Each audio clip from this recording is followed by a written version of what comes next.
Hey, welcome back to the Dusty Wheel. I'm your host, Innkeeper, and this is not the inn, but this is a live call-in talk show all about the Wheel of Time. And I think I got it to work. It does have enough of a Wheel of Time because there is a poster, and it's a poster day, right? So I was like, hey, let me at least add something to this where it seems like we're going to talk Wheel of Time and talk news and maybe some other stuff that happened. I can't even remember when this happened, but to talk about this with me is Innkeeper Hatch and Brian the Gleeman. Welcome. What's up? What's up? What's up? Are we ready? I'm like, Are we ready for this? can people like hear us? Like that's like my first thing. I hope so. Like they haven't pointed out in chat that they can't yet. Okay. So I feel Good. like you're pretty solid there. Good. You know, they saw you, and the first thing would have been like, we can't hear you. So Yes. you know, Yeah. I mean, good. yeah. There is a signature, maybe a scribble, like right there. Yeah. That was a lot of It's fun. signed. Yeah. Yeah. It is signed. Thank you. Yeah, I like never get to show my shirt the way I've got it set up at the inn. So yeah, how are you guys doing? You're wearing that one. I like that one. I like that No, shirt. that one is probably my favorite, I think. Yeah. Is that your favorite? I think so. Yeah. Yeah. It's surprising how legible it is, you know. Yes. I mean, you can tell like just like all the text. Yeah. I mean, by the way, this is so rude. We're like talking about out of the shirt. There's so many people that like took off time and they're like just show us the freaking interview, you people. I mean, I woke up like in the middle of the night, so like this like just stalling. The funniest part about this is that both Anna and I are both not at home. No. And you're on opposite sides of the world. We are. Yeah. And the interview dropped, and I was like, let's just do this. Let's just share ours next week. Mm-hmm. And Anna's is like, no, we got to share. People want to see the stuff now. So we're like, okay, we should do that. We should show you these now, right? We really should. Koala's like, just show us the interview. Which one? So I mean, I asked the poll like before we started. 300 people voted. 49% said Rafe, Natasha first. Okay. And then after that, posters. So we could follow, like we could do Rafe, Natasha, some posters, and then jump into the other interviews. Whoa! I need to show posters. I didn't. No, I haven't. You know, I was like, let's not. What did people say? Oh yeah, I asked. Almost 300 people voted on did the Innkeeper ask Natasha about boots? 69% said yes. The chat is going really fast. I know. I'll go slow that down a little bit. Sorry. Thank you, Deadsy. I was on customer service to complain about the late release. It's they did it too, right? Remember, they went longer. They went like 40 something minutes for episode 4, right? Or is it episode 4? Yeah. They did do that. All right. 5 minutes in the torches and Pittsburgh. Yeah, like how long before that? All right, okay. So did people? We have at least 30 more minutes of talking about people complaining about how long it's taking to get to the interview. So. Yes. Okay. Did people say which one they want to see first? I didn't see the result of the poll. Did you? Natasha Rafe. Okay, Natasha. You're like, we do that one first. You want to save the best for last? I mean, look, I would have normally, right? But I'm not like at home right now, and so I feel you're feeling good. You're feeling relaxed. I feel I'm like feeling less torturous. Like when I'm in the inn, it's just pure torture. But I feel, I don't know, Innkeeper. How are you feeling? Just like let's jump into it. Let's give the people what they want. Yeah. It's about time that they get what they want, right? Right. Yeah, of course. I like what Pavar just said. 450 people here just to see Innkeeper. Hey, Rafe. Blush. Am I already blushing? Am I already blushing?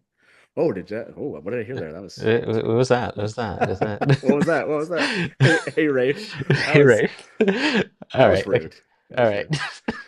All right. So the first one is Innkeeper Hatch spoke to some people. Can I set this up? I'm gonna do a little setup here. Okay. Let's do a little setup. So, and you're gonna play you're gonna play the one with both of us on the screen, right? First. Hey, Rafe. Yeah, that one. Okay. Okay. Here's the setup, everyone. This was the first interview I did that day of 2. And I think you've heard other individuals who did interviews talk about this, which is they drop you in on a Zoom call basically for four minutes. And you do an introduction, you get started, and then then they're just like, okay, that's it. They send you a note, it's the last question. And then they, unceremoniously chuck you back into the kind of main lobby area. So I got into this interview with Natasha and Rafe, steeled myself ready for this moment. Mm-hmm. And their volume was so low. Hey, Rafe. It was higher than that. It was lower than that. I could barely hear them. So with that introduction, why don't you start this off for them, and where a good spot to stop to chat would be. So yes. All right. Okay. I think people can see this now. Yeah, let's do it. Hey, Rafe. Megan's like, stop. Good. And hi, Natasha. It's so nice to meet you. My name is Matt Hatch. I run a live call and talk show all about the Wheel of Time, obviously. And I've been a fan of the books, and more importantly, a huge fan of Lanfear for over 3 decades. And I just have to start this off by saying that you did something. Uh-oh. Well, you did something that I have not been able to do, which is make readers and viewers into fans of Lanfear. So I was preaching to an empty stadium, and now there's a world full of Lanfear fans. So thank you. If you will. Stand fierce. I just came up with that. Maybe they call it that. It's a new thing. Oh, that's amazing. I never knew this. Oh yeah, there's so many new fans. I just, after the season was over, yeah, everyone's like, all right, okay. Stop this for a moment. So I didn't hear, like, I heard barely any of that. Like I heard Rafe say stand fierce, but I'm wondering if anyone in chat, I'll give them 20 seconds. I want to know if anyone else in chat heard. I've heard this, what and I couldn't hear it this time. And that is even louder than it was. Okay. I'm going to see if anyone heard it. It's coming up in chat here. We'll see. Let's see. Did you hear? Hold on. What Matt didn't hear. Did you hear? Yes. Did you hear the? Did you hear the moment? Oh my gosh. Yes, yeah. I don't see it. I don't see it. Chat would be flying. Okay. So go back. Yes, I heard it. So Matthew, what did you hear? Matt supposed. Okay, a couple of them heard. Go back and play this from their audio. Okay, so you want? It'll make a lot more sense what just happened. Yes. So. Okay. But Stanford was I heard Stanford. That's basically it, and it was so hilarious because I wasn't going to stop this. I was just going to keep going. So I had no idea what Natasha O'Keefe had said in this moment. All right. So take 2. So take 2. This is they cut the audio and they send us both, like my audio and their audio. This is their version. Mm-hmm. You will definitely be able to hear us so much better, and you'll see why I can't believe that I just spoke over Natasha O'Keefe a couple times. So go ahead. Let's hear it. And do you want me to stop at a certain point, or? Yeah. So you'll hear me say, "Can you pause it right there?" Okay. All right. Cool. I'll pause you as you go. Hi, Matt. How's it going? Hello. Good. Hi, Natasha. It's so nice to meet you. My name is Matt Hatch. I run a live call and talk show all about the Wheel of Time, obviously. And I've been a fan of the books, and more importantly, a huge fan of Lanfear for over 3 decades. And I just have to start this off by saying that you did something. Just stop this right here real quick. First of all. Okay. I had zero idea she said no pressure though. Like as you can hear me talking, I just talked right over. Like I just had no idea. Like I would have stopped right then and said something like, "Oh, don't worry about it. No pressure at all. This is just." I would have said something quippy about it. I had zero idea that she said no pressure in that moment. Well, let's not give yourself too. I mean, I don't think you were in a state to be quippy. I think. You're like, yeah. Like you sure. could have been quippy with your first Natasha interview. But having said that, yes. Yes. But what I was just saying, I was like, when she said like, "Oh wow, no pressure." Oh, that's I was like, I had zero. I was like, if you go back and watch, if you watch the other one, it was just like I was like, okay, and I just kept going. Yeah, which is the funniest thing. Okay, all right. Go on. Okay, all right. To start this off by saying no pressure, you did then. something. Uh-oh. Well, you did something that I have not been able to do, which is make readers and viewers into fans of Lanfear. So I was preaching to an empty stadium, and now there's a world full of Lanfear fans. So Stanfears, if you will. Stanfears. I just came up with that. Maybe they call it that. It's a new thing. It's a new thing. Oh, that's amazing. I never knew this. Oh, lovely. There's Thank you. So many new fans. Thank you for being my advocate. Was over, yeah, everyone's like, Matt, like what? I had no idea. Oh my gosh, I had no idea that Lanfear just said to Innkeeper Hatch, "Thank you for being my advocate." Like, you're never going to live this down. You're never going to live this down. If I had actually heard those words, that actually would have like completely stopped the whole interview. Like, I don't see it. Like, thank you. Look, man, the wheel weaves as the wheel wills. No, I get it, but like saying thank you for being my advocate is like got to be the greatest line ever that I never heard. When does the T-shirt come out? When can we get the T-shirt? I know. It's just a blushing Matt, and it says, "Thank you for being my advocate." Thank you for being my advocate. Yes. So, if we can ask a poll here, I'll ask. Like, yeah, go ahead. Who wants a thank you for being, for being my advocate T-shirt? Name change to Advocate Hatch. Yes. Yeah, your brother advocate now, not brother Sips. Brother advocate. Oh my gosh. Yeah. So that was Landvocate. Landvocate. Yeah, like it was so funny because I had zero idea. So what happened was Hannes got the files later and he was like, "Dude, Lanfear said thank you for being her advocate." And I was like, "No, she didn't. When did that happen?" And he's like, "It's in the interview." I had zero idea that this happened. But man. But yes, he's a Matvocate. Yes. Yes. It was the most amazing thing again to be said. Like Winter's Lady said, "WatCon shirts, please." Advocate, yes. and be like, yeah, Matt Hatch, advocate for the Forsaken. I like it. Yes, and Koala just said, like, really, if Matt had been able to hear it, he would have just, he would have lost it completely. Honestly, it would have sidetracked me. You would have not asked any questions. It would have all been about it. Yeah, it would have been like 4 minutes of like talking about. It would have been like advocacy for Lanfear. Yeah. It would have turned into that. So maybe it's good. Maybe it's good that I didn't hear it. That was Brian said, "Matt finally understands me." I would have missed it too. This interview guide on 12 hours and 4-minute interview. Oh my gosh, that was no. We got at least another hour of matches blushing and being an advocate. So yeah, we're good. Totally. Buckle up, folks. Yes. So that basically would have made my day like for a long time if I had had any idea that it was said. I had no idea.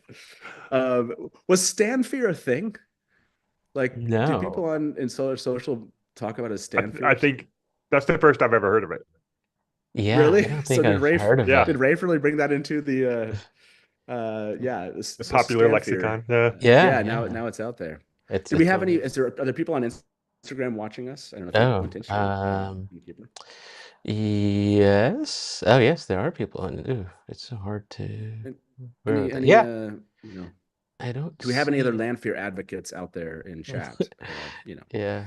If I look at the poll here, almost 200 voted, and who wants a thank you for being my advocate T-shirt? 100% of you. So that's amazing. Wow. Huge support there. Mm-hmm. I like 100%. It's like Rafe is a writer. So Yes. if Matt was not familiar with Stanfear, then it didn't exist before this. Yeah, I mean, that's probably true. Yeah. I thought it sounded new, but so anyways, that was the interview. It's over. Yeah. No, obviously I didn't hear it. So I just kept talking, which is like wild to me to this moment as we're chatting about this. So why don't you do we give them any more here, Innkeeper, or do we gonna go something else and come back? Should we come back after the other? Yeah, interview? let's Okay. Yeah, okay. Yeah. That's so mean. That's so evil. I don't know. I choose violence today. That's what I do. So okay. So you saw like one of a couple important parts of that interview. Yeah, maybe let's show you some other stuff and then we'll get back to this one. Hey, we started with it, which is pretty dang good. Yeah. Let me go to you got thank you for being my advocate, which was like yes. It's pretty big. Pretty big. Oh my gosh, I think they might chat is so mad at us right now. Yeah, chat's angry. Chat's all right, like, nope, okay, nope, all right, okay, rude. okay. Let's give them let's give them what they want. Are we gonna give them? Oh wow. Look, that was this is definitely chat. Look, they showed up to see these. So yes. By the way, Patrick Lightbody said 5 years of the Dusty Wheel and not a single one of us came up with Stanfear. Smacked my head. Yeah, I know, Light Blinded Fool. Have we analyzed the way she says thank you though? Yes, I think we should watch that back over. Okay. Jeremiah said this is why no one likes Innkeepers. Brian almost started a riot in chat, man. Okay, all right. Hi, Matt. How's it going? Hello. Good. Hi, Natasha. It was a nice like hello, like that was yeah. Well, I think Rafe already knew who I was, so maybe there was like a little bit of like a yes. This is somebody that Rafe knows. Okay, all right, okay. I'm gonna play it through now. Okay.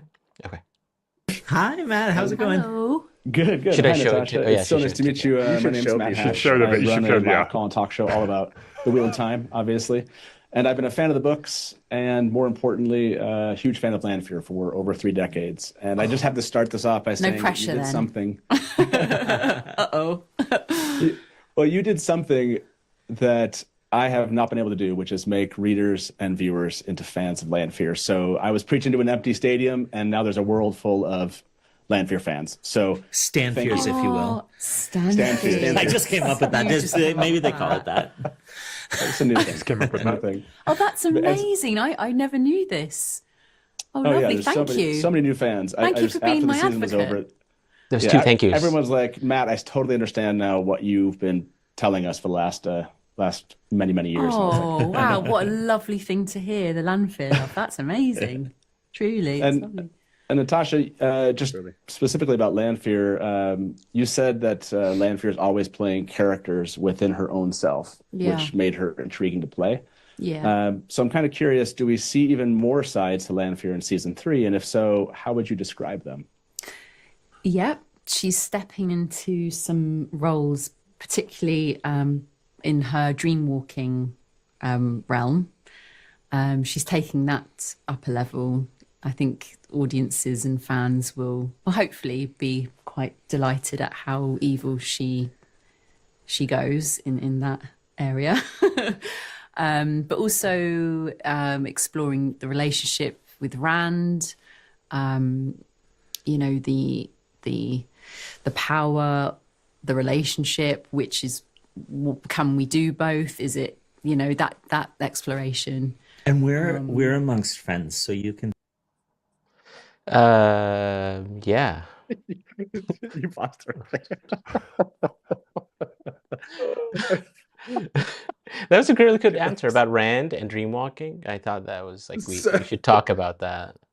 No? Okay, yeah, no, I think this is good to talk about. We should talk about this. Look, what is else? I mean, everybody waited for this moment. Let's dusty wheel the hell out of this thing, right? Yeah. So, yeah. So, like, obviously, really, really, people said thank you. She was so excited for like the Lanfear love. So, Lanfear Nation or the Stanfear Nation out there. Stanfear Nation, yeah. Stanfear Nation, right? Yeah. The Stan Club? No, like that didn't work. Natasha O'Keefe is aware of us now, and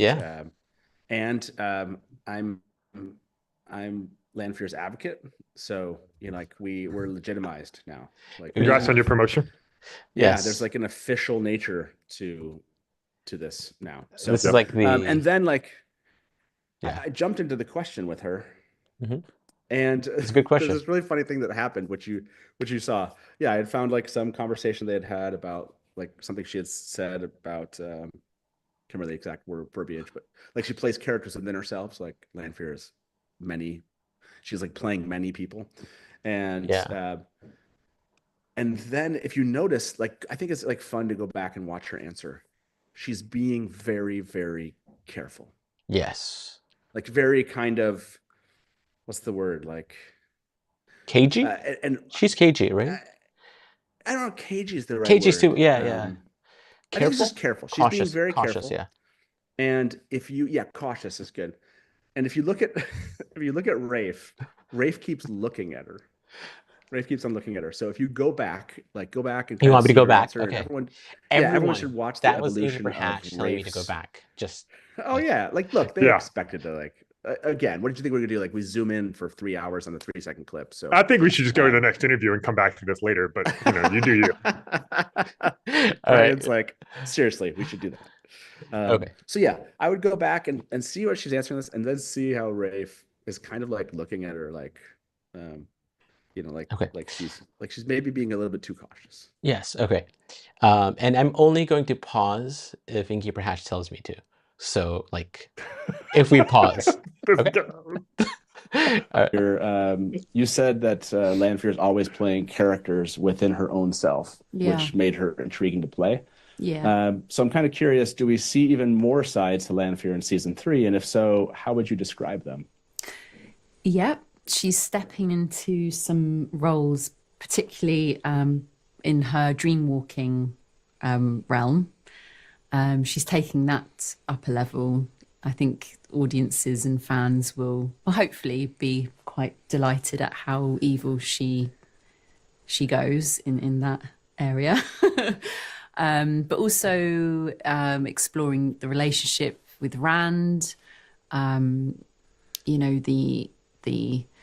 power, the relationship, which is, can we do both? Is it, that exploration. And we're amongst friends, so you can say. Okay, so you ready? I think it was a very exciting, a challenging scene actually to do. Can I say? It feels like I'm saying something very. Awesome. No, this is the only interview where we're getting this. Okay, so. And yeah, it's. I think it's a beautiful thing to actually. So I'm super excited for people to see it. Yeah, I'm excited. They're asking me to wrap up here. So this will be quick for you, Rafe. In 2023, you told Vulture that you used a drag queen dial on set regarding Lanfear. Yes. What percent would you say season 3's drag queen dial was set at for most of season 3? Oh, we go up and down the dial for Lanfear. Like season 3, we see her. I mean, sometimes she's at like a 35. Yeah. She's low sometimes this season, but we do have a scene where it's dialed up to like close to a 90 towards in episode 8. I think there's one scene where we get some big drag queen numbers on Lanfear. Yeah. Well, it was wonderful to meet you, Natasha. Rafe, good to see you, and hopefully we get a chance to speak again before the season ends. So, yeah, for sure. Good luck today. Okay. Thank you. Thanks so much, Matt. Look, everybody in chat's freaking out. Look, there are like 2 moments in this. There's like 45 seconds or something that they ask you to like okay, some stuff was like by default said 1,000 death by one cut. Okay, so like there were spoilers, right? Thank you. Yes, there were two spoilers there that I've been watching everybody kind of post their clips, and they ask you not to post spoilers, but they're like really not sometimes very specific about it.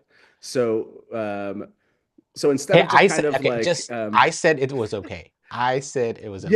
yes, Innkeeper Honest thought it was okay. I don't believe it's okay. And so there are like 45 seconds that I would like to get kind of like you know, I don't want to. This is like last year. You guys were upset that I didn't play all of Daniel Henney's clip, but you were appreciative of it. I take that back. end. Only 5 seconds were okay. The other 40, not really.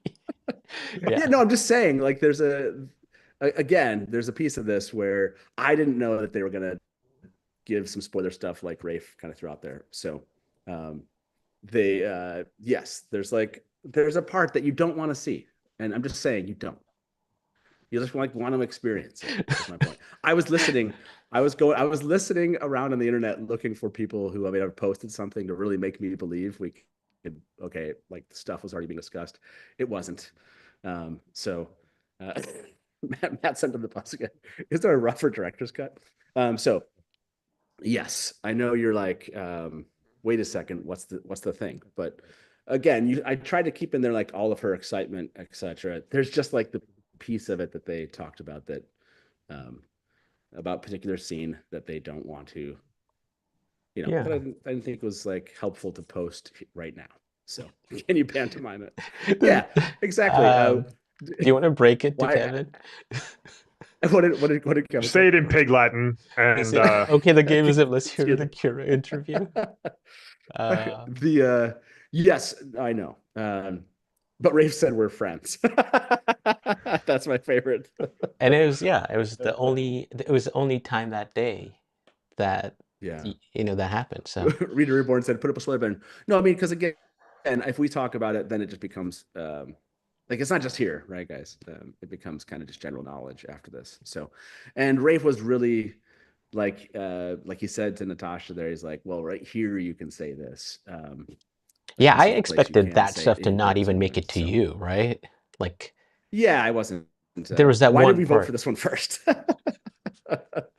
No, no one sent me a message. This is me, abundance of caution as far as like when you make this agreement to go do this, you don't post certain stuff like prior to the season. So Matt, like, what was it like to talk to Natasha directly and not hear anything she said?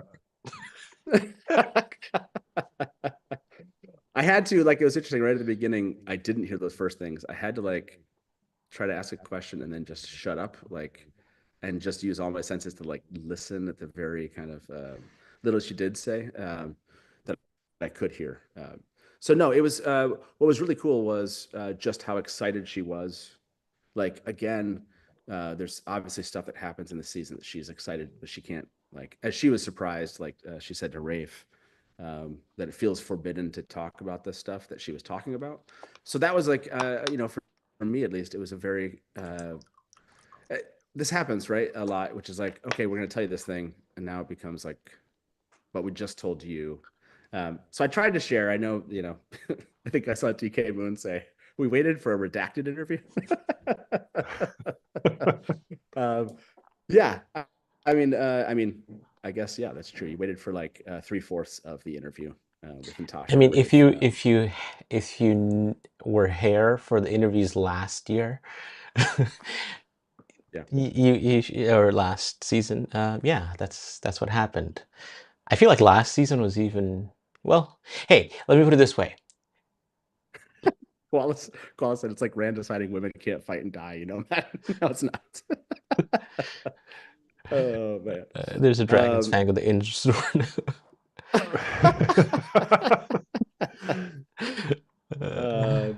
Do you feel like this was a bucket list item checked off, or do you think it was just short of what you really wanted, and you need like a real interaction with Natasha? Well, if you notice, like the second question I asked was to Rafe about Lanfear, right? Yeah, like some of this was, there was like 100 questions I could have asked that were really, it's like, what's your favorite boots? You know, I could have like done kind of these. Those are the ones I'd rather do in like a longer interview where you can ask like substantial questions and then, you know, less substantial questions, if you will. Yeah. So, yeah, no, she. What was cool was how much, or she was excited about the fact that there were so many people that had become fans of her, basically her portrayal. And I thought that was, for me, again, I know it's like easy for me to say because I've seen what they've said. But I think that was my favorite part of the interview, was just how like effusive and excited she was that her portrayal had made such like significant difference in fandom, and that it had actually like changed people's minds. And you could tell she was like literally like touched by that idea, and that she thought it was like so sweet, you know, and she was like grateful for it. Like, I think she's come to really, from what I've seen in other interviews, come to really like, she has this weird like, how do I really love this character? But I do, even though this character is doing these terrible things. So she's come to like appreciate Lanfear, and you can tell even more so like this season, and she's excited, like about that question I asked about different dimensions of Lanfear. You could tell that she's excited, like that first part where she's just started like, well, there's more dream world stuff and there's more relationship stuff, and then she's like, oh, I can talk about this thing. Oh, she wanted to blurt out more stuff. She was excited. Yes, like, yeah, she was like really excited to. And it was like, but I don't think I can, but I can here. Yeah. Can I tell this other thing about that? No, I can't, but I can here. Yeah. So, yeah, I think the excitement she has for the season and for the continuing kind of progression of her character is really, really fun. I know, like, Vashi, thank you very much. I loved how excited she was about the redacted bit too. She loves the character. Yeah. That's why I wanted to share as much as I could of this right now. And yes, hopefully you'll trust my abundance of caution for your own viewing experience. And it's not just for yours. I'll be honest, for those in chat, it's not just you. If it was honestly, if it's just like everyone was like under NDA and you all whatever, it's the fact that this stays live for everybody, right? And this is not just only us. It's just, this affects the viewing experience for all people out there, because people will make news about this and post stuff about it. People are like, oh, and I get it. Like, we're getting into that kind of time where there's like a ton of spoilers and they're hard to miss, but I wanted you to be able to like actually enjoy this moment without kind of contributing to what were obviously things that Rafe was in that moment saying, hey, you can chat about this right now with this person. But that we're very spoilery, and that we're left up to our discretion. But I think our discretion was the right choice here, even though it's, you know. Well, as somebody who doesn't love spoilers, I appreciate it. It's, you know, obviously I wanted to hear more, but the spoiler level I think was good for me. So I trust your discretion. And yeah. My favorite comment, Samira said, Hatch is speaking like he needs to meet a word limit for a term paper. I mean, technically, if you're ever here for our 12-hour live streams, that's like the literal proof of that statement. So yeah. That's. I mean, having said all of that, I'm going to show all of mine. So. All right, we're moving on to Honest's interview. DK Matt, you're no longer the star of the show. Go for it. Maybe Honest will be the new favorite Innkeeper after this live stream. Yeah, I mean, spoilers, no spoilers. I need to see what Innkeeper's wife is saying about. And now you are her avocado. All right. Okay. Show us the goods, man. So, all right. Yeah. No. I actually heard Marcus and Dónal, and yeah. So, maybe you guys can bloody stop this. So, like, this is a bloody stop type of interview. Nice. So it was 4 minutes, right? And those 4 minutes fly. The good thing is when you're doing these, and like the first time I was doing this, is like I forgot kind of to like look at the timer. So I just kept going and they kept talking. So I got like a couple like extra minutes. And nice. Yeah. And I think it was every other interviewer out there now hates you. No, but it wasn't like I like asked my last question and it was like not. But we love you. But the minutes weren't up, right? So like they started talking, and I'm like, okay, you know. All right, cool. Let me try to see how this works. By the way, the two of you, if you're sending me messages, I have like no way of actually seeing them. So Gotcha. that's Good why I point. might not be replying. Oh, good. He doesn't know we're talking about him. That's great. Okay, good. Okay, cool. You guys ready? You guys ready? Okay. It's gonna be weird. I like hearing myself. It's like not fun. Okay, cool. You got it, man. Hey, Marcus and Dónal. I'm Anas with the Dusty Wheel. I co-host the show with Matt. It's awesome to see you and talk season 3. Hey, man. Great to see you too, lads. How are you doing? Love you guys. I'm doing awesome. I'm going to start with you, Marcus. We've seen Perrin's relationship with the Wolves progress over the last couple of seasons. We saw Marcus, you dream of the Wolf in the first season, met Elias, and then, befriended Hopper, lost Hopper. How do we see that kind of progress in season 3 with the Wolves and dreams for Perrin? Yeah, no, I think there's a lot of kind of that journey that he went through in season 2. I think it's really interesting to see, like, really him kind of start to embrace himself, actually, kind of going into kind of season 3. I think there's kind of this identity crisis in season 2, and I think he's kind of has an understanding of these kind of abilities and these kind of like powers that he possesses. And when he goes home, maybe to just kind of hopefully kind of relax and be away from any danger, as soon as he realizes that there's kind of, there's white cloaks and there's Trollocs there, that, actually some of these kind of abilities and powers are something that could benefit him and the people around him in any kind of conflict or battle that happens. So I think, I think it's learning from those kind of moments with Elias and with Hopper, and he kind of brings it into, when he travels back home to the Two Rivers. Yeah, we're really looking forward to that journey back home and everything that comes with that. And we love seeing Hopper, and it was a fan favorite. Dónal, Matt's been through the ringer. I tried to get him to be like Hopper. I was like talk about Hopper. Like for him to be like, yeah, Hopper, we'll get Hopper or something. Yeah. I didn't want to go out ask him that, but I didn't think he specifically kind of talked about the stuff. He did say powers, so I was like, oh, that's cool. But I don't know if there's actually the wolf dream going to show up based on the way he answered that. It would be interesting if they show that. I don't think we've seen anything that seem to suggest wolf dream and stuff like that in that. I liked people saying that what was the thing? Yeah, Marcus said love you guys. That was cool.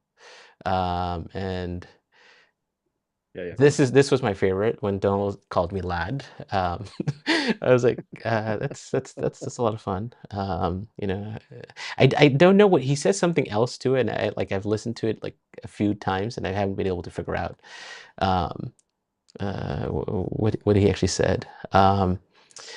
Yeah, watch thing, discuss thing after. That's how it should be. That's good. Wait, I mean, I stopped after the first question. Isn't that how you I'm not saying anything. I'm not saying anything because I think your ratings as Innkeeper are coming down to kind of balance. All right, okay. I'm in control, so I can just go. I can play this. I think I might be the only one that comes out ahead here. Okay, all right. The laughing head in the background the whole time. All right, let's do this. It's a fan favorite. Dónal, Matt's been through the ringer the last couple of seasons. Effects of the dagger, held captive by Leandra, and that disturbing tea time with the Shamuel. But his luck's on the rise, right? He's a horn sounder. Stood with the Heroes of the Horn, fought with them. How will we see Matt's luck continue to play a role in season 3 now? Yeah, I think things are looking up for him in a large way, because, like you say, he has been through the ringer and he has been navigating a lot of his own kind of internal struggles of forgiveness and redemption, and like I think one of the qualities that he really like values within himself as being a good friend, and like that kind of went out the window at the end of season 1, and you have to kind of make amends with that. So, but I think how his look is changing is like, I think it's kind of a chicken and the egg thing, and like, is his look changing because that is the effect of the pattern, or is it that he's had this change at the end of season 2, which makes him feel differently about himself and maybe his place in the world, and what like he can expect from himself and others expect from him, that with that comes like a new confidence, and that the way that you see the world in that kind of a new mindset, I think you just kind of go into things with a more kind of open-hearted or optimistic kind of outlook, and does that bring luck to you as well? I think these are that's kind of just themes of the Wheel of Time as well. Yeah. I mean, hopefully a new costume. That we're all yeah. I mean, he's got to be. I'd be pretty hard done by if I was still wearing the same clothes as what they started with in 2017. Yeah. Really, fingers crossed for that one. Yeah. For the both of you, there's new characters being cast or returning characters. Is there a particular character in season 3 that impacts Matt and Perrin's journey the most? And Marcus, maybe you could go with that first. Yeah, for sure. I think Isabella was actually announced maybe this week or last week, and it's incredible that people will get to meet Fail. I know she's a highly anticipated character, and I think she just brings an energy that's so different to the show. I think Perrin's learned a lot from all these characters he's met on his journey, whether it be the Shinorans or Avienda or Elias. But I think finally he meets someone who kind of snaps about of this kind of like this kind of heavy weight and heavy toll he's been carrying for so long. She kind of sees something within him that he can't see himself. So I think that relationship will be amazing to watch it kind of blossom throughout season 3. Yeah, I look forward to that. I think for me, like characters that I interact with in this season that have a big impact on Matt would be, I don't think it's any spoilers, like yeah. So no spoilers, Did you right? stop it? Did you stop them? Was that an actual spoiler? It's I don't know. Well, I feel like we should ask people who Dónal said, right? I think there's a poll. It's a good poll. It's a good time for a poll. It's a good time for a poll, and a good time to like talk some about more stalling. So yeah, Brian, like he mentioned Fail and Isabella. That was cool, right? I'm climbing the rankings by the second. This is great. Keep going. No, Brian, no, really, like Fail, right? He mentioned Fail. He went into the Fail talk. No? Yeah. Fail's that's gonna be awesome. Brian is trying to win the Innkeeper race. Do you want putting that poll in?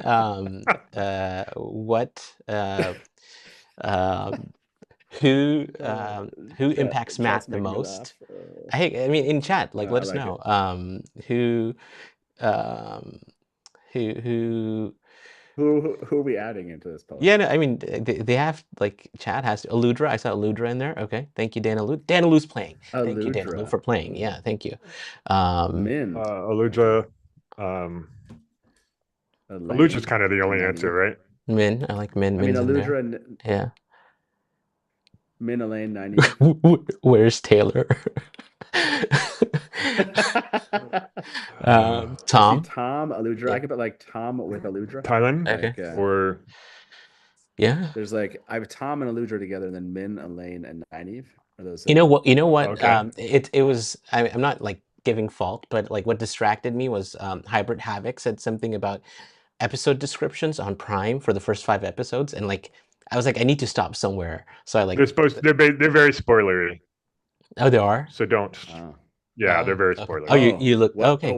Thank you. I didn't look. I don't want to spoil it, but I've heard from other people that they're very spoilery. Okay. Oh, they listed 5 episodes. So like the descriptions of them? I think it was for a short time. I think they're gone now, or maybe they're. Oh wow.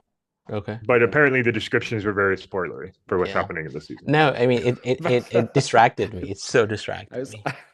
I always love it when chat revolts by not answering polls. It's like my favorite. Oh gosh. By the way, I'm on vacation, so yeah, me too. All the chat angst is Matt, just don't watching care. over me. It's just watching over me. It's like, why is Brian losing points? I'm not. Why am I losing points? Okay. All right. Who's winning this poll? I can't see the poll. Oh, you can't see the poll. So Tom and Aludra are actually winning 64%. All right. Okay. Cool. Which is pretty. Yeah. No. So yes. Yeah, Winter's Lady said yes. Extreme spoilers. You're warned. I screenshotted them. Okay. Yes. So I'm not gonna watch that then. Okay. All right. Let's go back. Yeah, let's. I'm gonna post them there. Yeah. Yeah. Let's finish this. Okay. There you go. Yeah. I look forward to that. I think for me, like characters that I interact with in this season that have a big impact on Matt would be. I don't think it's any spoilers. Like Did you just honest? Did you just cut them off? Spends a good bit of time with Nynaeve, and I think that that dynamic is a new thing. I think we very kind of rarely see the context of these 5 friends together, and we get a bit of that before, like they all have to part ways, and it's a bit of a calm before the storm. But seeing how these people interact with each other in their own kind of cross sections of relationships, what is Matt and Nynaeve's friendship like in isolation, or Matt and Elaine, or and that we don't see that explored very very often, or we kind of asking those questions. So I think that's Nynaeve becomes a pivotal role for person in Matt's life, and I have scenes with Kai Alexander, and like that's brilliant because I've always kind of enjoyed those days on set, and like Kai is just kind of like a phenomenal, like doing the scenes with her is like playing tennis, because she just keeps throwing new stuff at you, and I really enjoy those days on set. So yeah, I think Mini Min, right? In season 2. Yeah. Exactly. That was awesome. Mini Min. Yeah. Yeah. I think that's kind of my time here. It's awesome to see you. We're really looking forward to season 3, and it'll be awesome to finally see it. Amazing, thank you very much. So thanks for all you do. Yeah, thanks for all your work. Man. All right. Thank Take you care. so much. Yeah. Bye-bye. That was a great question. That was a great question. Like, you got some really good answers there. Thank you. Yeah, Thank you. They went like Dónal really like laid out the answer there, man. He kept on giving in that one. Yeah. I mean, Nynaeve. Skeeter said that was a very long 4-minute interview. Nynaeve's a good answer too. I mean, yeah, it is. And that's not a shock. I mean, it makes sense, 100%. Yeah, I know. It's just like you don't think about it, right? Like in terms of the books or even the show, like of pairing them up, but we know they're going to be together, so it makes sense to see that. Again, I don't. Yeah, I mean, go ahead. I would say Shadow Rising is where Nynaeve sort of starts to be more of a friend to everybody and less of like the wisdom kind of thing, and so it makes sense to start leaning into that part of her character where she starts to see everybody else as an equal or a friend or something. So I think it's a really cool answer. Yeah. Like also, the interview was an hour and a half. The rest is redacted. Mainly because Dónal wouldn't shut up. This is one of those where like you can't. He started singing. Yeah, we're staying in Fires of Heaven, or at the end of the Fires of Heaven, because there's this makes me think about a different relationship with Nynaeve in the books, but it's much later in the books. Yes, definitely. They're pulling in something to do that. Right, it resonates with that one because there's a similarity here about what I think. I think so. But yeah, we can't talk about that right now. Yeah, that was. Dónal just kept going. I was expecting like a hook to come, like pull him off by the neck. That was a long. long you is got it? what do you almost get? Did you get 7 minutes in that one? What did you Yeah, get? it was almost 7. Yeah, it was kind Oh of my like God. Wow. I was like 3 minutes like 40 when I asked him about, which character, and they both wanted to tell him like a lot. I wasn't gonna stop them. Yeah, no. This is Dónal is the interviewer's nightmare or dream. Definitely dream. He's wonderful to talk to. Definitely. So Yeah. honest, like what was it like to talk to Marcus and Dónal directly for 6 minutes and 34 seconds? Like what was your internal reaction here? Like how did that feel? I wanted like 20 more minutes is like how I ended that. Like I was like I had so many questions, right?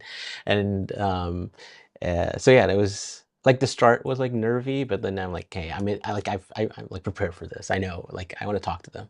You're So the yeah, it was a lot of innkeeper, fun. man. You got it. Yeah. Yeah, were you said it was like a dream? Is it like do you remember everything with like crystal clarity, or is it like oh, I barely remember what happened. It was so I was just so focused. What was that like? Yeah, so long ago now. Like, um, yeah, I think like the things I remember were specifically like things that like were like the small things, like him saying naive, the fact that he called me lad, like always like Yeah, to me. yeah. Yeah, that Those are kind of the stuff. important things, man. Yeah, yeah. No, but did you have Mini Min already kind of queued up in your head? No, Like I know this is like an interviews, right? like You might that go was in like with like, oh, if I was waiting for was him that to like say was that min. organic? Yeah, I was Yeah, like yeah. waiting for him to say min and for me to be like he like put it on a plate where he's like we were playing tennis and like the back and forth and I'm like yeah that like I have to like say it. There you go. Yeah. No, that was really that was a really good interview. Someone mentioned, like you said, we love you guys. I think Marcus mentioned. So yeah, it's awesome. This was one of the ones when this thing came up. I was like, okay, how do we do this? We have three interviews. We got 3 of them. I think I've told everybody the people that we interviewed. So we didn't get a chance to speak with Daniel Henney, Sophia Okonedo, Kira Coveney, and Ayula. Yeah. So I think that was like, it's like, how do we break these up? Maybe we'll try something different. But I'm just like, for me, it was like, I was excited that you got to participate and hope that we get more of these and then you can participate even more in them. I know like Takaran Riyadh did them where everybody was on screen, I thought that's what they showed. So, maybe next time if there's another one, then we'll try that, I can't tell like what I like better if you have one interviewer or multiple, and if it like takes up 4 minutes is like 4 minutes is nothing. fast. Yeah. So especially if you want to like do an like a introduction, which I like just I was like I don't care, but then like you see the sign, like like both of you know what this is. I think hopefully, Marcus has been on the Dusty Wheel before, so yeah. Yeah, no, exactly. I think that helps, but just like with like Natasha and Rafe, I think that there's like an ease more when they know they're speaking with some fans. I think they seem like more at ease with talking about this now as obviously years have gone by. Like Marcus, even like in this interview, seemed kind of really kind of into it. You know what I mean? So yeah, for sure. So yeah, no, it was They've grown up. It was an awesome interview you did. So yeah, they've grown up. Yeah. All right. Were the interviews before the trailer drop? Yes. Pretty sure. Yeah. The trailer was just like a week ago, wasn't it? Like it's not too long ago. Like 10 days ago or something. Wait, is today Wednesday? No, it was 2 weeks ago, I guess. No, it was it was weeks before the for the actual trailer. So, and that's what it's interesting. This is the thing you always try, and we'll get on to the next interview here shortly. I know you guys are like, stop belaboring this, like show us Rand and Rosamund and such, and we'll talk about posters. I think they want to hear more of your thoughts about the interview before the interview gets here. So keep talking. Keep going. Oh, they're here. They're just hanging out. So again, I'm on vacation, so I'm not too worried about it. So no. Vacation life. Take your time. It is. It's not that. Yeah. So Innkeeper seems a lot more philosophical after this catharsis. No, it is. And someone mentioned this, like having these opportunities to chat with them. The 4 minutes is just the setup and trying to get like some kind of non-repetitive question that everybody else asks them is really, really tough. And so going into these press junkets, you're like, can I come up with, I don't know how long you took, Innkeeper, to work on your questions, but it's like, can you come up with something that just isn't going to be answered, the same as everybody else? And it's Yeah, it was like there's like this thing where you're like think on it, and like it's in the back of your mind. You let it like kind of percolate, and then like this 1 hour span, it's like, okay, I got him. I have to write this down before I forget exactly what these are. Yeah. I mean, I think it's what you guys have done really well is, and I haven't watched a lot of the other interviews, but the interviewers that are not necessarily fans of the like hardcore fans like we are asking like fairly superficial question, plot, whatever, and you guys are really trying to get to the heart of the characters and try to understand the motivations. And I think the actors as an actor myself, like we love talking about the motivations of like, why am I doing what I'm doing as this character is like, is actors can talk about that all day long, and you guys are doing a really good job of like teasing that out, or not even teasing, but just like giving them that platform to talk about that. I think they're all really appreciated and like it a lot. Yeah, and I really wanted, like I said, luck so many times, or like at least tried to say it enough times for Matt to be like, "Yep, luck bender." Like I didn't want to like say luck bender, like like because like you don't want to like straight out ask something, because then they can be like, I don't know if they can say it or not, right? But if you put it out there, and like I don't know how Dónal actually answered it. It was really not about Matt's luck, but it was just a great answer anyways. Yeah, but it was a good answer. It was a good answer. Yeah, I know, because he did say his luck is changing. At least he had kind of fun. Yeah, he did say that. Yeah, and he said, like he said, these are just the themes of the Wheel of Time. Like they're just like, whoa, like are you getting like philosophical Wheel of Time with me right now? That was cool. Like I said, like actors like Dónal think about this stuff a lot. Like they especially like method actors that really try to get into their character and be their character. This is something that's you can clearly see the passion he has for it, and it's really good answers. So why don't we let him? Let's give him this last one. So I will set this one up a little bit. How about that? I don't want the angst to overrun in chat during the interview. So there are little clips out of this one. I'll preempt this one. This one's with Rosamund and Josha. And I have been watching all of the interviews that have been coming out, and so there is an answer that Rosamund gives, and Rosamund basically, I'm preempting this because you all were disturbed about this with Lanfear, so I'm trying to now spoon feed it to you, which is she gave an answer, and I've included most of her answer, but they actually got 6 minutes with them, and you get about 5 minutes and 15 seconds, something like that. You get about the full 6 minutes, but there were things where they just kept going and basically explained entire in-world character arcs. And some things you did, again. That one word. So I do agree that, yeah.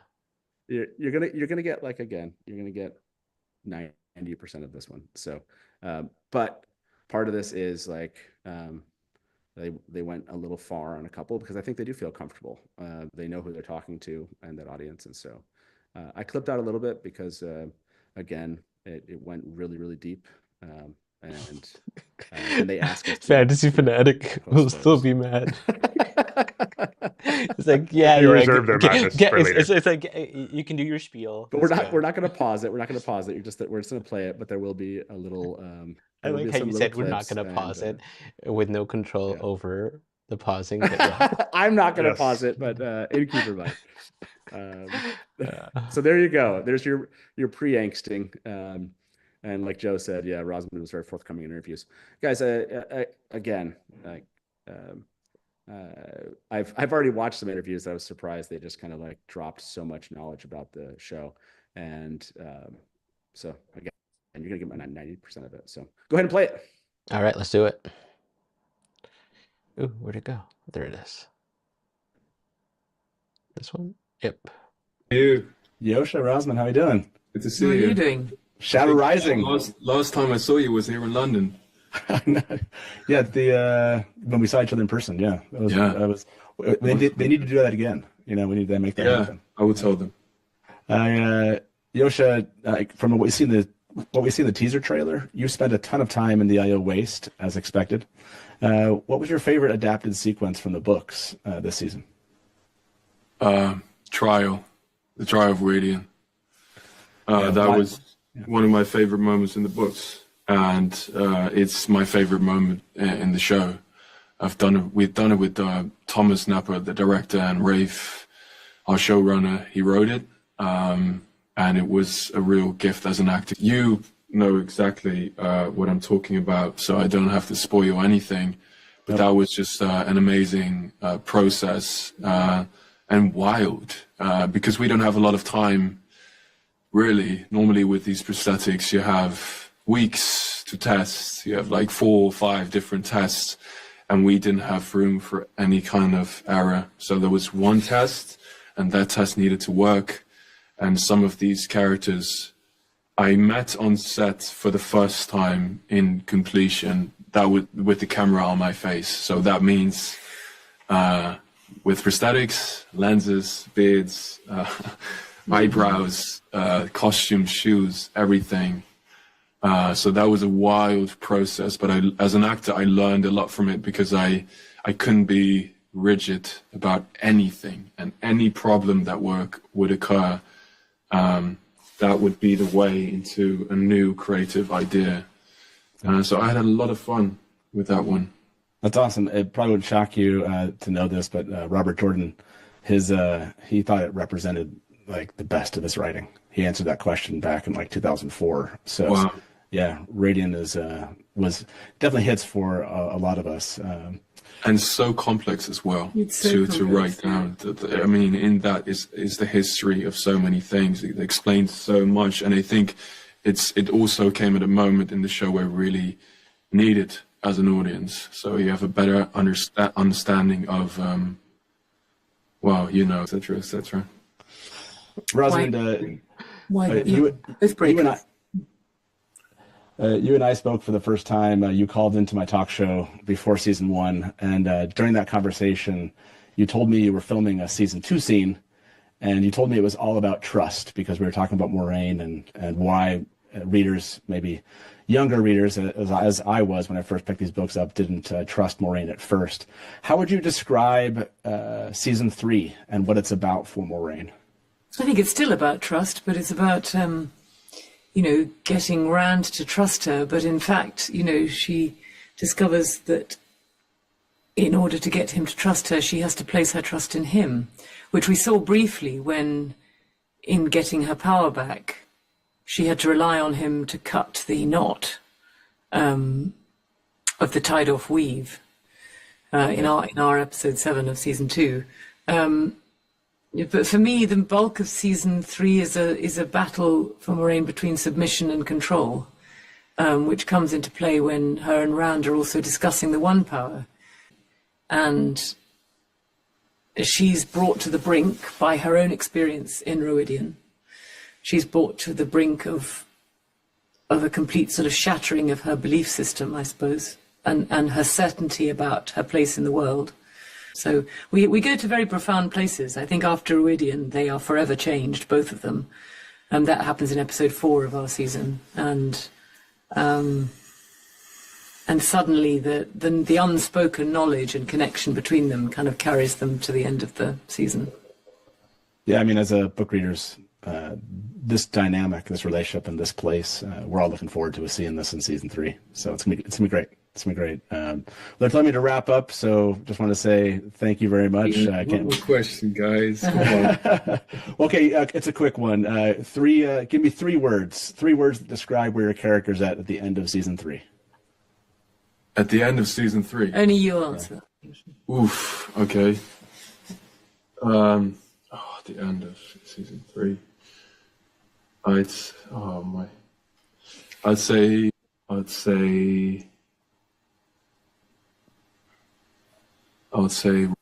and I'll say fire. Excellent. Hey, thank you. Thank you both. Can't wait to see you. See you in season 3. Yeah. Those were like Look, it I'll was a say. fantastic interview, by So the three way. words. So three words were I'll say and fire. I'll say and Look, fire. I'll say. Those are the three So words. that was it. By the way, let's people are going to focus on the very end of that interview. But I want to point out that was You can try. such an amazing that was such an amazing chat with those two. It's so quick. They went, and that last question that I like snuck in there because they'd already gone like almost 6 minutes, and you could tell Rosamund she's like, you just answer. They were getting, you could clearly tell you they were getting people like, we gotta go. But I loved when Josha was like, come on, give me one more question. I know he people said in chat. I'm not even he reading said it. last I'm time, not reading right? in chat, but I'm sure they're just like, I'm sure there's some angst in there. But so fire is one of the 3 words. Did you see Elfwitch? At least they played the almost whole interview. See? Look. I will tell you this: the first one that I cut that he said, you guys totally understood that answer. It was just like for people watching, like that don't know, and it kind of spoiled some things about the history. And it was like, oh, there's no reason to kind of spoil that for people that don't know. Then there were a couple. You probably didn't notice the cuts too much from Rosamund because she was staying pretty still when she was saying things, and it kind of worked out.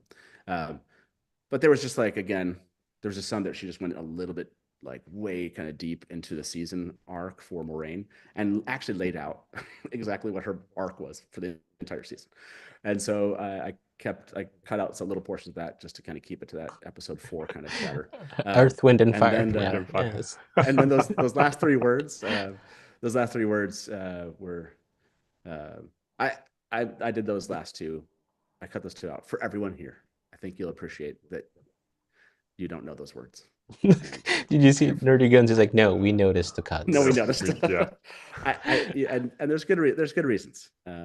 There's good reasons for keeping those out, and I think you'll appreciate it. So, what was it like when Josha was like, hey, last time I saw you was this time and place? Like, is it cool to be like on a first name basis with the star of the show? I met you 5 years ago. Like that's pretty cool. Yeah. No, it was so.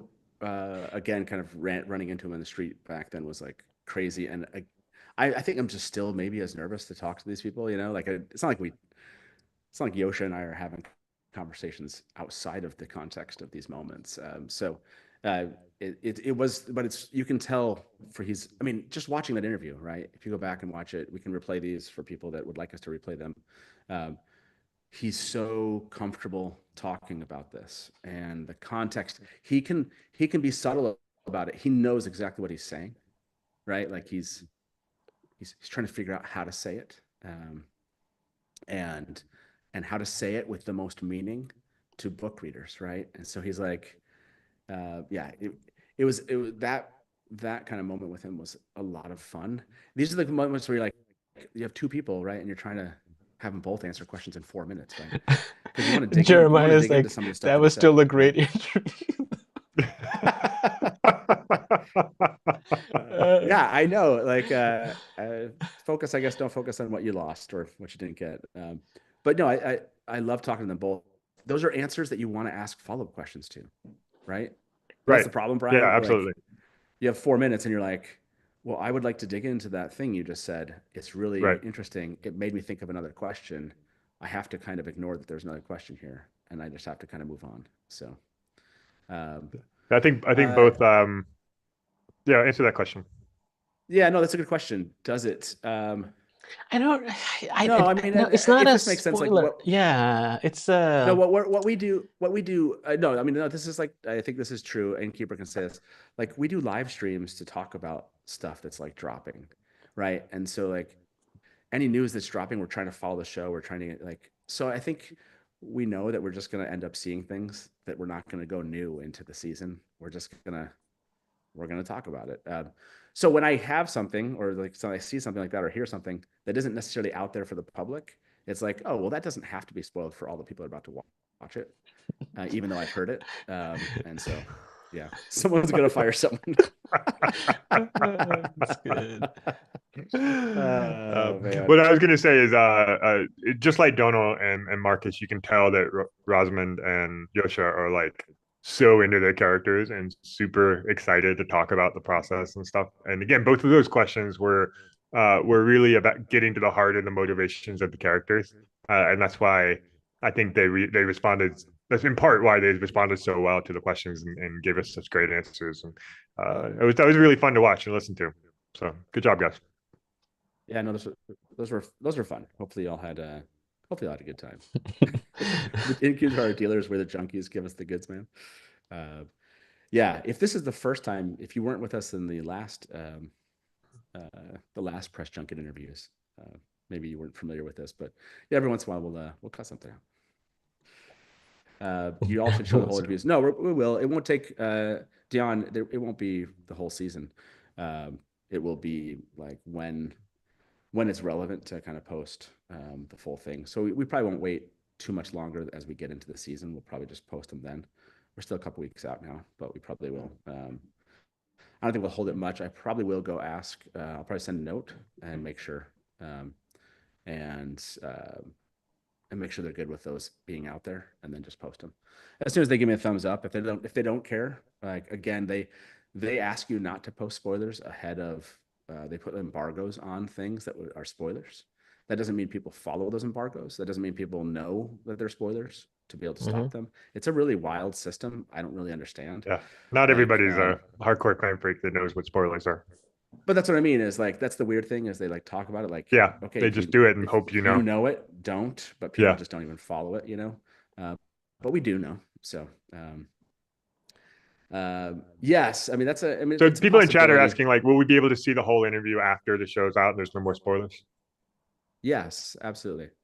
Cool. And again, like the embargo, I don't think of embargoes as like let anyone into a channel that wants to see the spoilers. Like I still feel like it doesn't follow the spirit of the embargo. Right. So I probably won't open up a channel to drop that, but yeah, I'm gonna go and find out if they don't mind. If these, I just didn't have time. Again, we just did the event on Sunday, and then I went on vacation, so I haven't had a chance to like write people and say, "Hey, do you mind us?" So we thought we'd share what we could with you, or we felt like we could, which is like 95% of it, and you know, we'll find out if these that we cut out are things that they would really want embargoed, or if they're like we don't care, and if they don't care, then we'll probably throw them out there for everybody. So I wouldn't anticipate much longer than after the series begins, the series premieres, that we'd post the full ones out there. So DK Moon says, yeah, we got the one guy who knows spoilers and redacts it for us. That is so good. That is so good. Look, I get it. Some of you are like, I don't care about spoilers. Your integrity hurts a bit, but we'll live with it. Elfwitch says Rosamund and Josha are the only cast that have read the books. I believe most of the cast has read some of the books. I think Ayula was saying she was like in. Yeah, I feel like Maddie or Zoe at some point in something said book 10. And we're talking about how Josha was further than I thought. Yeah, and how like Josha is just like so far ahead. But I feel like they mentioned something like that. I think it was Maddie. I could be wrong. Yeah. I like Rocky Outcrop said it's cool that we respect their wishes around here. Yeah, Kiara said she was up to book 4. Oh really? Okay. Yeah, I think most people in one of the interviews get up to whatever they're filming. Yeah. Yeah, that's my impression is that more of them have. People are like, Guy read all of them. Yeah.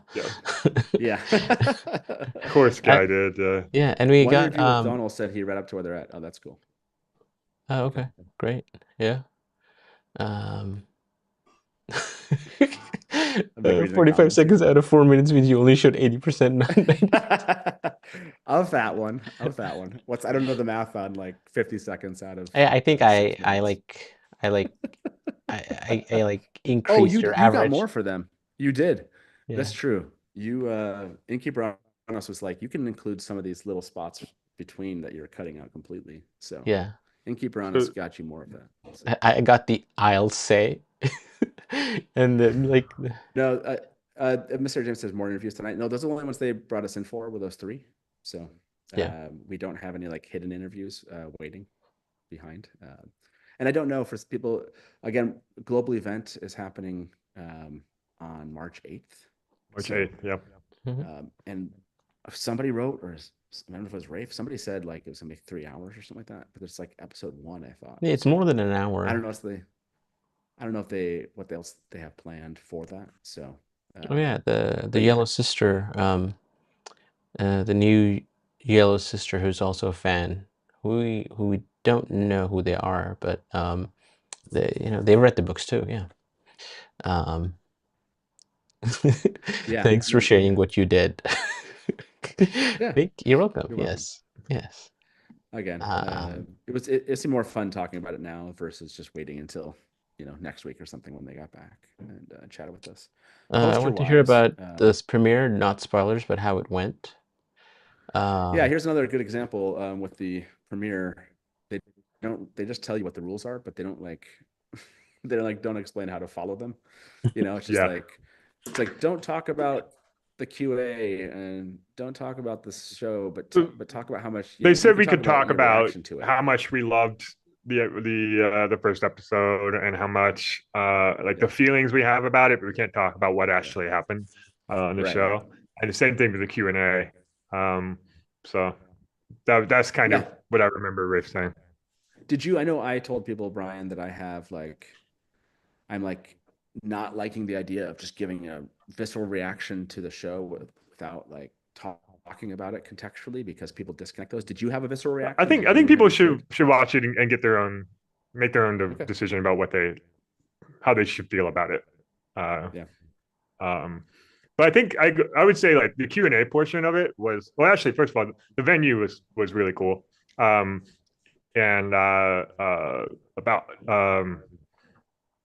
there were a lot of unexpected guests. Can we talk about who the unexpected guests were? I think there's a Getty. There's a Getty. The Getty images. So half the cast showed up, and we were completely. Most of us, people who are not innkeepers, were completely caught by surprise by how much of the cast showed up. I was shocked. And we got to see them and wave and sometimes talk to a couple of them. That was really cool. They were all super nice and super happy to be there.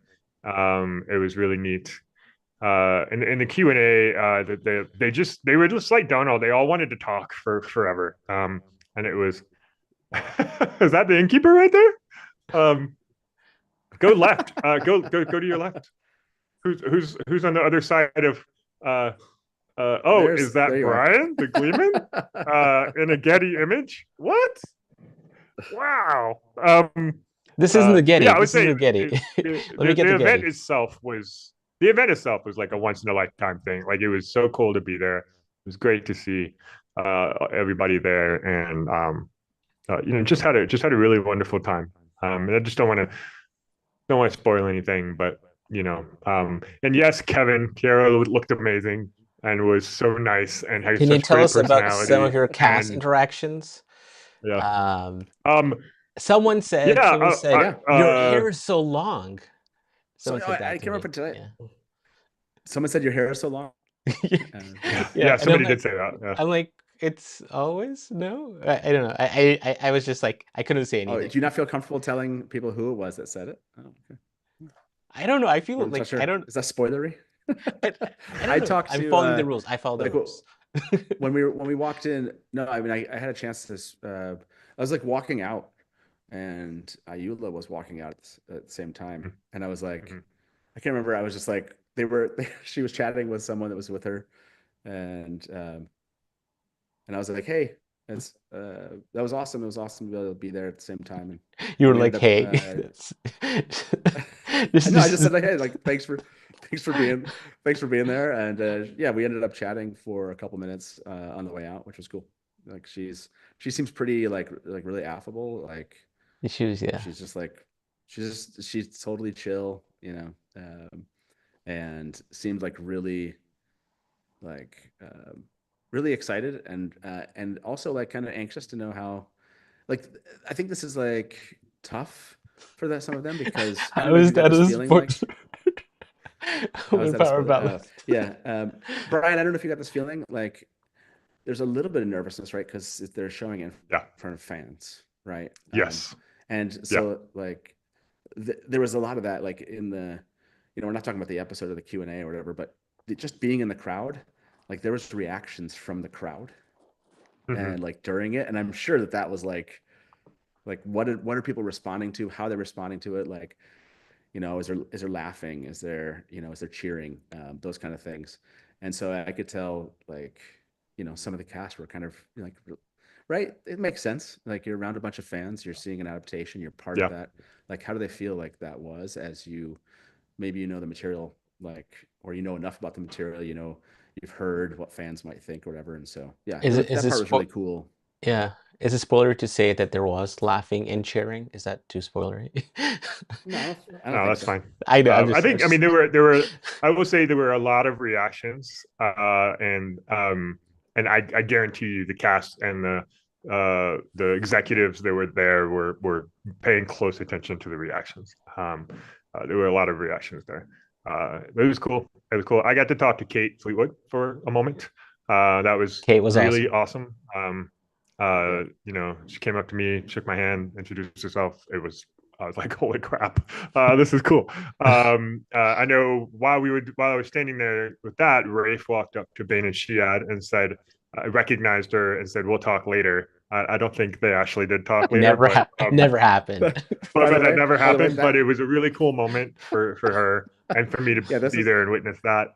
This is a good reminder for anyone this ever happens to. Like, just because somebody says we'll talk later, that doesn't necessarily does not mean so much as, well, but not because I think they're trying not to. As you guys experienced, it was like kind of chaotic, right? Like there's so many people coming in and they're like talking to so many different people, but yeah. Unless Bane and Chiad wants to say that maybe Bane and Chiad did talk. So. Yeah, and then we camped after this whole thing, we camped outside out front like creepy stalkers and watched the entrance to make sure that if any of them left, we could ambush them on the live stream of the Dusty Wheel, which a lot of you watched. So that was the vibe. That was the vibe of the event, was be around these people as much as possible. Yes. Yeah. It was fun. It was like I said, once in a lifetime opportunity for me, and a highlight in just the most amazing experience. And we actually, one of the things that we were talking about on the way out was like, why weren't there more people? Why wasn't this a bigger event? It could have been, bigger. I think a ton of people would have showed up. It would have been just as successful. So they could have. Yeah, I mean, as in, I know how quickly the tickets went. I mean, they certainly could have filled. But a lot of that's probably just kind of like managing, like how big of an event do you go and try to how much cast you bring in. So yeah.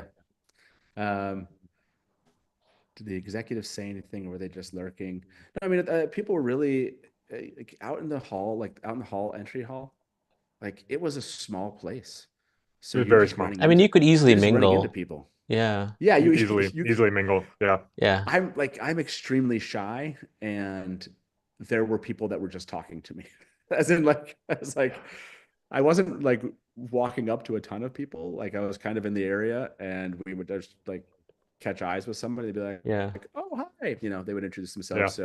I mean, Kate totally was like, she came, I wouldn't say she came up to me, but like she initiated it, and she's like, yes, I've seen you on Zoom. And I'm like, yeah, that's what happened to me. I was like, it was cool. It was cool. Kate is so amazing. Yeah. Dre just said, also intimate events are great. Yeah. So there's something to be said for that. It wasn't like 600 people. It was a smaller group. And so a lot of people that were there, I watched you guys come out. Like I was doing I was like in my head, I had to do the intro. And so I was kind of like neurotic, just kind of. And I remember you guys were walking out and started kind of interacting with some of the cast and people out there. So would never have tagged you as shy. I am shy. Brian helped when we went outside, when we were outside, because you wouldn't have said anything until I feel like Brian said something. Brian, do you know what I'm talking about? Oh yeah. I remember this. So we talked to Kai Alexander. That was amazing. Yeah, that was awesome. By the way, I was standing next to Kai. I wasn't talking too much, but I was standing there. You positioned yourself well. You can go ahead and tell that story, Brian. Oh, you want me to tell the story? Okay. You tell the story. I'm too shy to. So there we were minding our own business and standing next to Kai. And somebody was talking, whatever, and I walked up. I just walked right in the middle of it, and I said, I want you to know that before 5 years ago, Matt never mentioned Lanfear ever. I've known him since 1998. Never mentioned Lanfear until 5 years ago. Before that, he only talked about men. And Matt lost it. Like, he was cracking up. And I think Kai liked that. I think Kai thought it was funny and endearing. But by the way, everybody, 100% the truth. I'm not making this up. I did not. I was not lying to her. He would only sing about Lanfear. It was only like the singing. I like how Tara Larry said Kai read images of Lanfear over Matt's head. Yes. Hey, Lottie, we'll see you. Yeah. Thank you. For those of you that have to take off, we're probably just gonna stay here and chat for a bit and talk poster stuff. If you have to leave, hopefully you did enjoy. Min was bail fired 5 years ago. The Minvocate, yes, exactly. By the way, I'm seeing the poll here. Over almost 200 people have voted on this. And should Anas tell you who asked him about his hair? Why don't we? Do you want to share that? Remember, we took a picture. Both of us. Yeah. Did you have that? Do you want to send me that? If you send me that, I'll show it. Or you don't want to do that? I have the picture. Yeah, it's the both of us. I have a picture with us. It's both of us. It's outside. Okay. It's in that. It's in that spot. I'm gonna look for the picture, everybody. Yeah, Brian, what was your favorite part of the whole premiere? Was there one moment that you were like, that was? I mean, outside of actually watching the thing, was there one part where you're like, this was? I wish we could do this, you know, or like this was a great memory. You're asking me. I would say, just like, like we just said, like the kind of almost casual interactions with the cast and crew were pretty amazing. And I wish we could do that more often. I wish we could just be like, hey, what's up? What are you getting for dinner tonight? Or like, by the way, huge fan, and we want to be your advocates, and whatever. That was really fun. That was just really the highlight. I mean, honestly, to be like super, like, it was super fun to be there at the premiere, but like the best part was being there with my friends and being with you guys, being with the whole crew, the Talk Around Me guys, with Cass, with Bane and Shiad, with Tweeter of Chaos, by the way. It was awesome. We haven't talked about that, but that was like, that whole experience, just being there with everybody made it 1,000 times better. Somebody in chat asked, is it better to watch the show by yourself or with a group? 100% with a group. Go get your best friends and watch it. It was 100%. That was the part that made me the happiest, was being able to see it with people that I love spending time with. Yep. Cheesy answer, but yeah. And there was a season 4 chant. We did chant season 4. Yeah, good question. Thank you very much, Light Blinded Fool, for the tip. Yes, there was. It was like at the end. So, and had a good response from someone too. I don't know. Like, I don't know what I can say or not, because that was technically part of the Q&A. Yeah, I know. I think stay away from that part. But yeah. So it was interesting. DK Moon said, "I'd probably redact the person on the picture." Yeah, probably. I don't know that person wanted that picture to be. I think you could probably say who it was versus posting the picture. Yes. Yeah. I would just say who they were versus posting the picture. I don't mind saying that we. No, well, yeah, no, I know, but like, Yes. Okay. Cool. I don't know. Or do you? No. Okay. This is another one. Well, we'll come back and answer that question later. We'll come It's back. not that. It's nothing. It's less about being. I feel like I want to hold on to something. Yeah. I get it. With a group, I agree to what Brian said. I certainly think you should. Like, I think it was much better, kind of like with a group of people, 100%. So, Dawson asked, "Are they?" Yeah, we don't know, but that would be cool. DK Moon. See, I was right. No. Oh my gosh, you guys are materially making my vacation better. Chad is, so thank you. You were 1 power balance and you're responsible for my death. I feel like I can't now. Okay, who is losing the Innkeeper? The Innkeeper battle. I don't know, like as I see myself lose, I'll like people can't change their votes though, so yeah. Okay. Yeah. Hold on a second. Do you want to look at some posters? Is that There we go. There's your poll, everybody.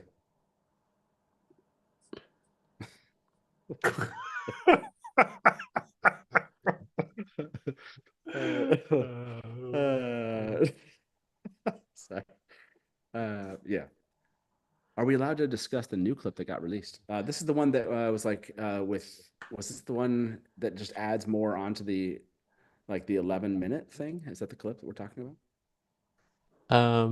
Oh no, there's another clip from like a UK show. Oh no, the one with the UK show. Yeah. Yeah.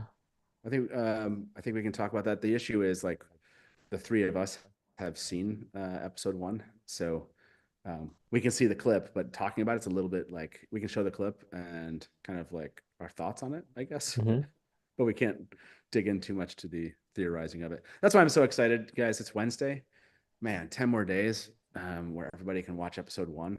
I'm so excited for that, just so we can actually all be on the same page and talking about the same stuff. So that's gonna be really cool. Do you have the clips, Innkeeper? Which clip? That clip? That's was. Yes, the one with Moraine.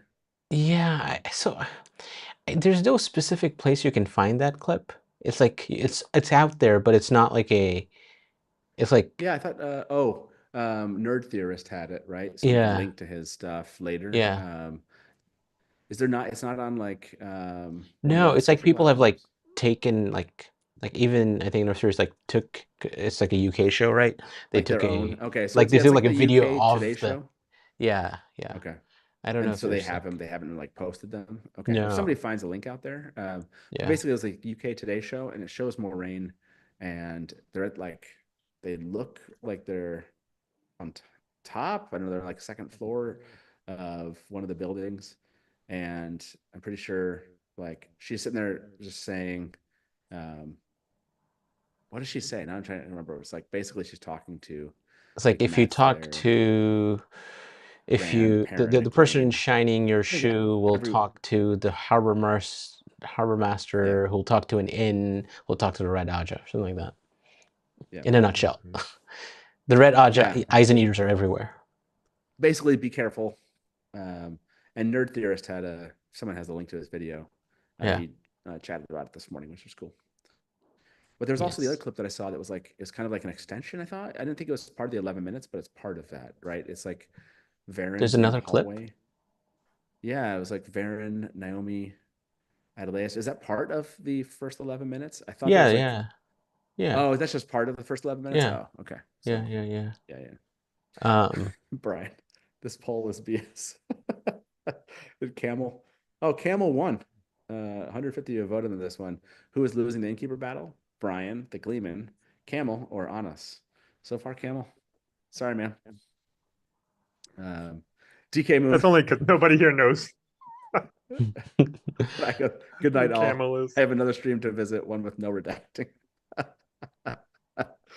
Oh man, it's good to see you all. But yeah, I don't have that link to that clip. So Kevin sent it to me, so you want to watch it? Yeah, we can. I mean, I don't want to steal like views off of Yeah. off of his stuff. Yeah. So, yeah. if it's not posted on social media, I'd rather No, like just send I'm people not, I'm over not there sure to it see. is. I think it's more, Okay. yeah. Light-Bladed Fool said, "Thank you for taking time from your vacation to torture fans." No need Anytime. to respond. It's like Camel is Matt. I thought this was a cool one, right? That's I think I can share this one. Oh, that was cool. Poster. Oh my gosh, yeah. So the my favorite part of this poster, other than that Dane is over in that group, has to be Pat and Fane. Yeah. What's this, So by can the you go way? look Is that is that just Falm? Not Falm, sorry, Tenchiko, or is that like the fish hut? Oh, that's a good question. I don't know. Pat and Fane's the one that really caught my attention the most. Because looks like he's in Let me get the garb of a actual. the garb of a white cloak, doesn't he? Oh, is it? Yeah, like zoom in on it. That's the thing I thought was kind of the coolest.